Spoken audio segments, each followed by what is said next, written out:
বুলগেরিয়ার অন্ধ রহস্যময়ী নারী বাবা ভাঙ্গাকে বলা হয় বলকানের নস্ট্রাডামাস। তার ভবিষ্যৎবাণীর প্রায় 85% সত্যি হয়েছে। গত শতকের 70-এর দশক থেকে বিভিন্ন বিষয়ে ভবিষ্যৎবাণী করার জন্য বিখ্যাত হন বাবা ভাঙ্গা।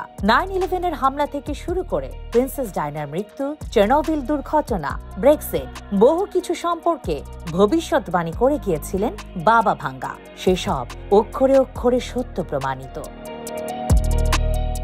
চলতি 2024 সাল নিয়েও নানা ভবিষ্যৎবাণী করে গিয়েছেন তিনি। তার মধ্যে ইতোমধ্যেই কিছু বাণী সত্য হয়েছে।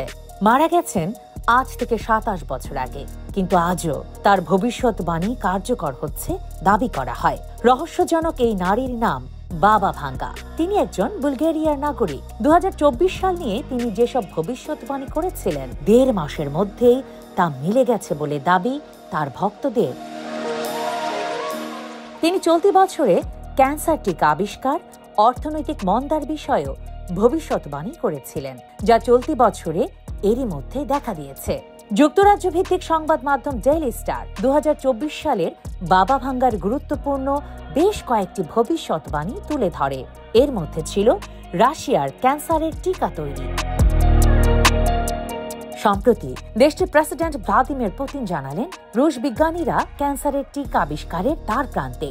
যে কোনো সময় রোগীদের জন্য এটি সরবরাহ শুরু হবে। তিনি রাশিয়ান প্রেসিডেন্ট ভ্লাদিমির পুতিনের এই সংঘাত থেকে বিজয়ী হবার পূর্বাভাস দিয়ে রেখেছেন। তার বলা এই কথাগুলোর ভবিষ্যৎ সম্পর্কে ব্যাপক উদ্বেগ এবং জল্পনা কল্পনার জন্ম দিয়েছে গোটা বিশ্ব জুড়ে। বাবা ভাঙ্গা ভবিষ্যৎবাণী করেছেন যে 2025 সালে বিশ্বের পতন শুরু হবে। শেষ পর্যন্ত 5079 সালের মধ্যে মানবতা সম্পূর্ণ নিশ্চিহ্ন হয়ে যাবে। বাবা ভাঙ্গার আরেকটি ভবিষ্যৎবাণী ছিল 2024 সালে বিশাল অর্থনৈতিক সংকট দেখা দেবে, যা বিশ্ব অর্থনীতিতে প্রভাব ফেলবে। বিশ্ব অর্থনীতির বর্তমান চিত্র সেদিকেই ইঙ্গিত করছে। গত বছরের শেষ দিকে মন্দার আভাস পাওয়া যায় যুক্তরাজ্যে। বেড়ে যায় জীবনযাত্রার খরচ।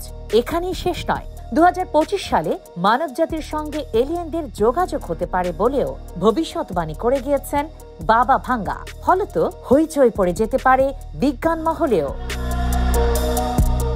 2025 সাল আসার আগে বুলগেরিয়ার রহস্যময় ও আধ্যাত্মিক শক্তিসম্পন্ন নারী বাবা ভাঙ্গা যে ভবিষ্যৎবাণী করেছেন তা সামনে আসছে, যেগুলো যথেষ্টই ভয় ধরানো। তিনি নিজে অন্ধ হলেও তার বলা কথা অধিক সময় সত্য বলে প্রমাণ হয়েছে।